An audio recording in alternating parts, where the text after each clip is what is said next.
This next task is not just listening, it is negotiation. In these TOEFL conversations, you're hearing two people try to reach an agreement, usually between a student and someone in authority. It's your job to follow the logic, to understand each person's position, and predict what happens next. Let's start with the two types of conversations. One type happens in service encounters, like a student at the registrar's office or the library. These are about logistics, IDs, forms, or payments. The other type, office hour visits. These are academic, like a student meeting with a professor. Here, the topic is usually grades, deadlines, or extensions. And here's the first rule. You must identify the location within the first 5 seconds. That tells you which direction the conversation will go.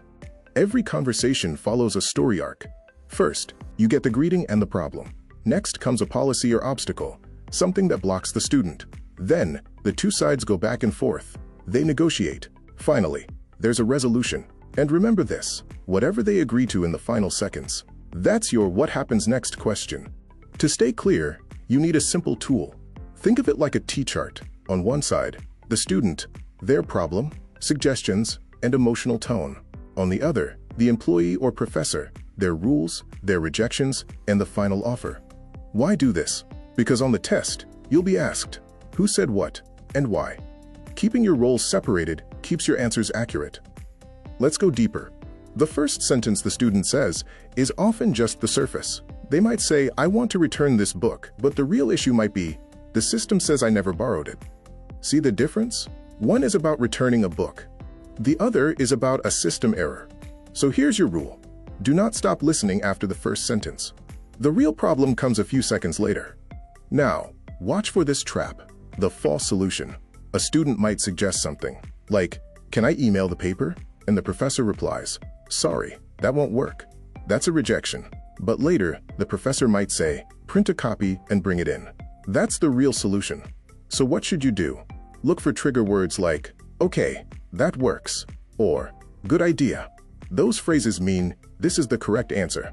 Sometimes, the professor or admin won't say no directly.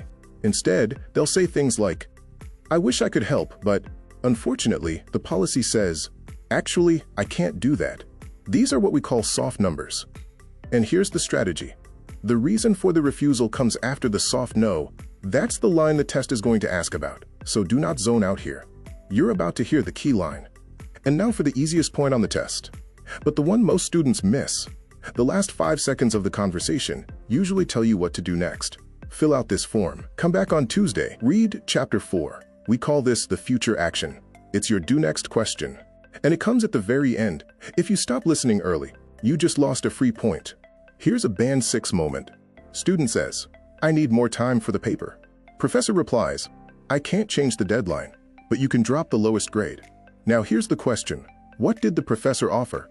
If you said an extension, you missed it. This was a compromise, not an extension. It's subtle, but it matters. That's what inference means. Understanding what was meant, even if it was not said directly. Let's lock it in. 1.